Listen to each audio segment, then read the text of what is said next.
నమస్తే, నా పేరు Shivaji. Welcome to our channel. ఆంధ్రప్రదేశ్లో జరిగినటువంటి లిక్కర్ కుంభకోణానికి సంబంధించి జగన్మోహన్ రెడ్డి గారికి అత్యంత సన్నిహితులు, ఆయన కోటరీలో ముఖ్యులుగా చెప్పబడేటువంటి ధనుంజయ రెడ్డి కావచ్చు, కృష్ణమోహన్ రెడ్డి కావచ్చు, అదేవిధంగా బాలాజీ గోవిందప్ప.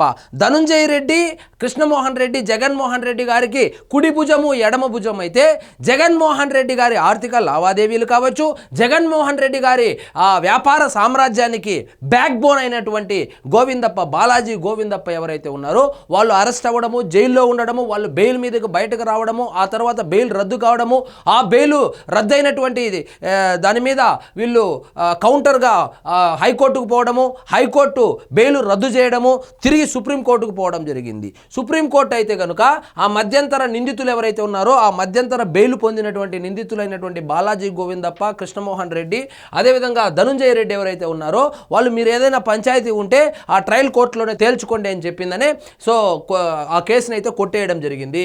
సో మద్యం కేసు నిందితులకు సుప్రీంకోర్టులో చుక్కెదురు. బెయిల్ రద్దుపై హైకోర్టు తీర్పునకు వ్యతిరేకంగా బాలాజీ గోవిందప్ప, కృష్ణమోహన్ రెడ్డి, ధనుంజయ రెడ్డి పిటిషన్లు అంటే సుప్రీంకోర్టులో పిటిషన్లు వేశారు. హైకోర్టు ఏమో మా మధ్యంతర బెయిల్ను రద్దు చేసింది కాబట్టి మీరు సర్వోన్నత న్యాయస్థానమైనటువంటి మీరు మా మధ్యంతర ఆ బెయిల్ని అయితే పొడిగించాలని చెప్పి వాళ్ళు పిటిషన్లు వేస్తే దాన్ని సర్వోత్తమ న్యాయస్థానమైనటువంటి సుప్రీంకోర్టు కొట్టివేసింది.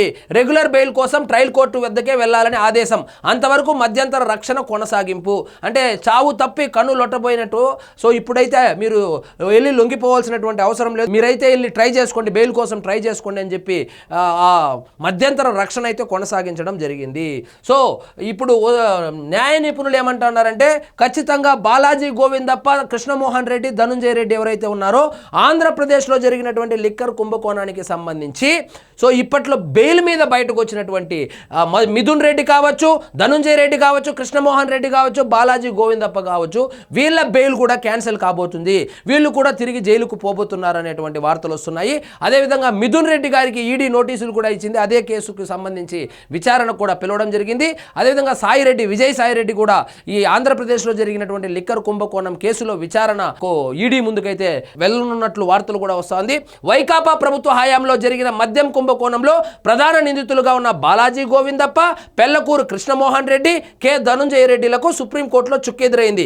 ఈ కేసులో విజయవాడ ఏసీబీ కోర్టు ఇచ్చిన డిఫాల్ట్ బెయిల్ను ఏపీ హైకోర్టు కొట్టేయడాన్ని సవాల్ చేస్తూ వారు ముగ్గురు వేసిన ఎస్ఎల్పీలను సర్వోన్నత న్యాయస్థానం డిస్మిస్ చేసింది.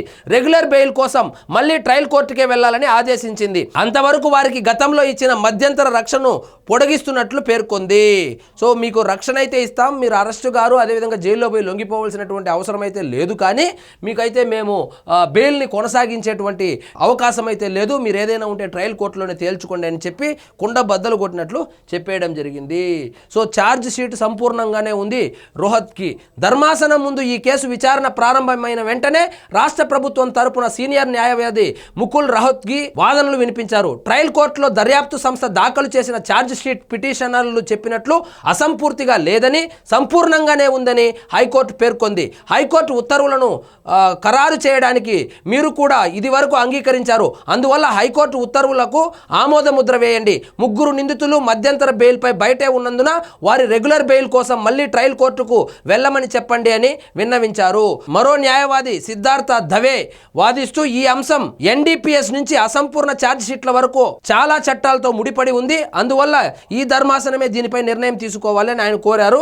సుందరం దవేలా వాదనలతో CJI justice Suryakant, justice Joymalya Bagchi విభేదించారు. సో ఇదంతా కాదు కానీ మీరు వెళ్ళి ట్రయల్ కోర్టుకి వెళ్ళండి, అక్కడే రెగ్యులర్ బెయిల్ కోసం అప్లై చేసుకోండి. సో మేమైతే కనుక ఇంటర్ఫియర్ అవ్వలేమని చెప్పి సుప్రీంకోర్టు చాలా స్పష్టంగా తేల్చి చెప్పేసింది. సో సర్వోన్నత న్యాయస్థానమే తేల్చి చెప్పేయడంతో ఆల్రెడీ కింది కోర్టులలో వీళ్లకు మధ్యంతర బెయిల్ రద్దు చేయాలని చెప్పి ఆర్డర్ రావడంతో సో వీళ్ళ బెయిల్ రద్దు కాబోతుంది, వీళ్ళ ముగ్గురు మళ్ళీ జైలు జీవితంకి వెళ్ళబోతున్నారు అనేటువంటి వార్తలు కూడా వస్తుంది. అదేవిధంగా రాజంపేట ఎంపీ అయినటువంటి మిథున్ రెడ్డి గారు ఆయన లోక్సభ సమావేశాలు ఉన్నాయి, సో నేను రాజంపేట ఎంపీగా అక్కడ ప్రజల యొక్క సమస్యలను లోక్సభలో నేను ప్రస్తావించాలి కాబట్టి నాకు బెయిల్ కావాలని చెప్పి ఆయన కూడా కండిషన్ బెయిల్ మీద బయట ఉన్నటువంటి విషయం మనకందరికీ తెలిసిందే. సో ఇప్పుడు వస్తున్నటువంటి వార్తల ప్రకారము పెద్దిరెడ్డి మిథున్ రెడ్డికి, బాలాజీ గోవిందప్ప, కృష్ణమోహన్ రెడ్డి, ధనుంజయ రెడ్డి వీళ్ళ బెయిల్ మధ్యంతర బెయిల్ కండిషన్ బెయిల్స్ ఏవైతే ఉన్నాయో అవి క్యాన్సిల్ కాబోతున్నాయి, మళ్ళీ జైలుకి వెళ్ళబోతున్నారు. పోబోతున్నారనేటువంటి వార్తలు అయితే వస్తున్నాయి. ఆల్రెడీ చెవిరెడ్డి భాస్కర్ రెడ్డి గారు కొన్ని నెలలుగా జైల్లోనే ఉన్నారు. ఆయనకైతే బెయిల్ రాలేదు. సో బెయిల్ మీద ఎవరెవరైతే ఉన్నారో వాళ్లకు మాత్రము ఇప్పుడు బెయిల్ క్యాన్సిల్ కాబోతుంది, వాళ్ళు కూడా జైలుకు పోబోతున్నారనేటువంటి వార్తలు వస్తున్నాయి.